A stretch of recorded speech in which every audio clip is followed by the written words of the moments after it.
Good evening. We're coming on the air with more breaking news on this historic day. On the evening of his inauguration, President Donald Trump not wasting any time getting down to business. He has just returned to the White House and is signing a series of executive actions in the Oval Office, where he is pardoning some 1,500 January 6 rioters who have been convicted for participating in the attack on the Capitol 4 years ago. The president is speaking now. Let's listen in. Yes, sir. First, we have a list of pardons and commutations relating to events that occurred on January 6, 2021.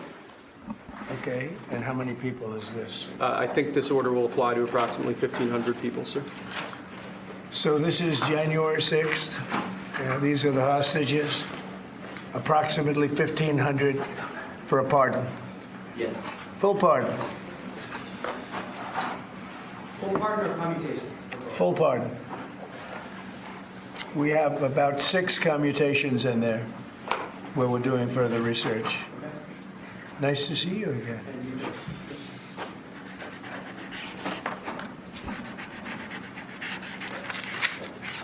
So this is a big one. Anything you want to explain about this? We hope they get them. We hope they come out tonight, frankly. They're expecting it. Approximately 1,500 people. Six commutations. Were there any cases you did not commute or pardon of people? We're looking at different things, but the commutations would be the ones that we'll take a look, and maybe it'll stay that way, or it'll go to, full pardon. And the order does require the Bureau of Prisons to act immediately on receipt of the pardons and commutation orders. Sir, this is an executive... Why don't we get that down so they can get them going right now? Yes, sir. Is that okay? Yep, absolutely. Yeah. This is a proclamation guaranteeing the state's protection against invasion based on the current crisis at the southern border. It invokes various executive powers relating to the ongoing invasion at the southern border. All right, President Trump, you heard him pardoning 1,500 people connected to the January 6 riot. The president referencing that he wants it to happen right away, and the wording that he announced sounds like that would be the requirement. We have a live picture, I believe, from the federal prison near D.C. here, where many of those people are being held. I'm joined now by Meet the Press moderator Kristen Welker and NBC News senior Washington correspondent Hallie Jackson. First of all, Kristen, no surprise. We knew it was likely he would do this, but 1,500, that's virtually everyone. It's virtually everyone, Lester. I believe there were 1,600 people total who had been convicted of crimes on January 6th. It's important to note 172 of them were convicted of assaulting police officers, so we'll have to see if anyone on that list is accused or pleaded guilty to assaulting police officers. We will also look to see, it appears at this point, that it will include former Proud Boys leader Enrique Tarrio. According to his lawyer, his client is currently being processed for release from federal prison because of this action by President Trump. What's important to remember about Tarrio, he was sentenced to 22 years in prison for seditious conspiracy. He wasn't there on January 6th, but he was charged with planning the attack against the Capitol. This is part of what candidate Trump campaigned on. He said that he would pardon those who were convicted on January 6th. I have to say, of all of his policies, this is not a popular one. According to recent polling, 2/3 oppose him pardoning those who've been convicted of crimes on January 6th. I was just going to say a remarkable moment here, considering, as Kristen pointed out, the president had long previewed this was something that he would do.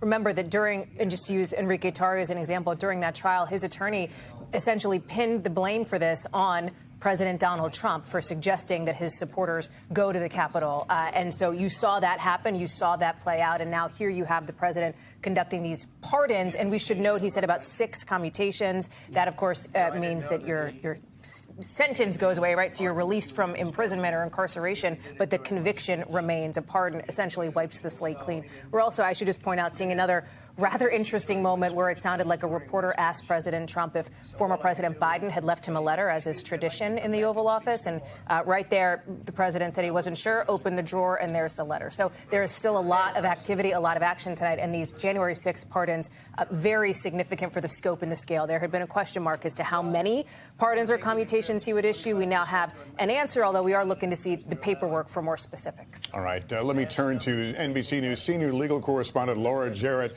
Laura, it's important to point out not everyone pardoned went to prison, or some have been released from prison. Yeah, Lester, some of them had been convicted of misdemeanors and never went to prison at all. Others, now that so many years have passed, are already out. But this pardon will still apply to them. But that was only around 700. So that still leaves another half from the roughly 1,500 people that he referenced there who do not fall into that bucket. The most sort of prominent bucket we should mention is roughly 200 people who are actually behind bars. So those people, as you heard him mention there, they're being directed by the Bureau of Prisons to get them out now, so immediately. And I should mention, nobody can challenge this. He has sweeping pardon powers as the head of the executive branch.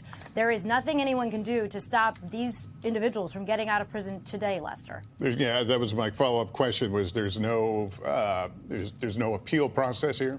No, there's no appeal process. It is one of the privileges that the office of the president enjoys here is he has a sweeping authority to either commute. As he mentioned, there are 6 commutations. He said more research is going to be done on those, and the rest are getting a full pardon, Lester. All right, thank you. That concludes this NBC News special report. We'll have much more coverage throughout the night on our streaming channel, NBC News Now, and tomorrow on Today.